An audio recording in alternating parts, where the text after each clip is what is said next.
Let's talk about console exclusives. In the same way you see Halo, Gears of War, and Forza Horizon being big draws for the Xbox brand, you see God of War, The Last of Us, and Uncharted being big draws for the PlayStation brand. And of course, you could continue, there are plenty of examples, but when it comes to the AA style experiences, like your Oddworld Soulstorms and your The Mediums, those are becoming a more and more regular occurrence to be console exclusives, at least for a limited time, and that's exactly what we are seeing here this week.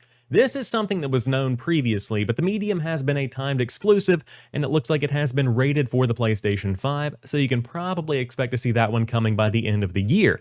On top of that, however, Oddworld Soulstorm has also been rated for the Xbox Series X, the S, and the Xbox One, so two of the biggest console exclusives for the first chunk of 2021, and really the first chunk of this console lifecycle, are now breaking away from their original platforms.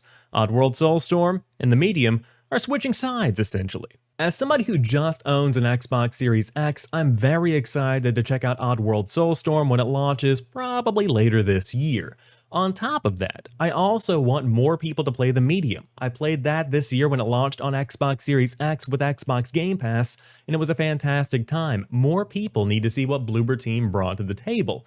Which brings me to my point. This whole dedication to a specific brand or a company or a console is irrelevant. It's pointless. There is no need to be dedicated to Xbox and to be dedicated to PlayStation to the point that you don't want other people to play these games.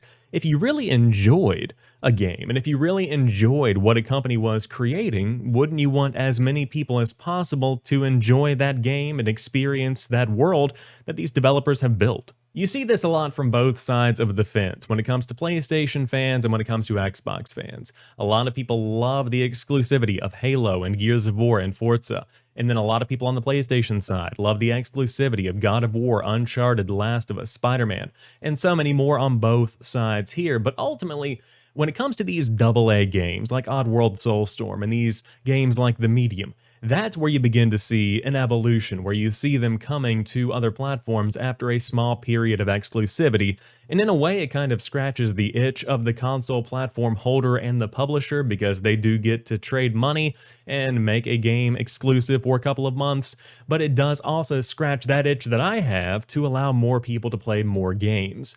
And it really comes down to two different approaches, but it's nice to see more games are taking the route of Oddworld Soulstorm and The Medium. Now, are these the biggest games in the world? Absolutely not. Is Oddworld Soulstorm the biggest game in the world? Absolutely not. But ultimately, again, development teams have spent a considerable amount of time, multiple years, to create these worlds, so why not go ahead and give them to as many players as possible? Stay tuned for E3 2021 because I am sure that more games are going to be hopping platforms, Xbox exclusives might come to Nintendo Switch, PlayStation exclusives might come to PC.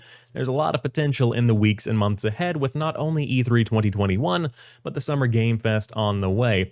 Again, I do want to drive it home. Console dedication, console fanboyism for lack of a better term, leave that in the past and just enjoy what games bring to the table.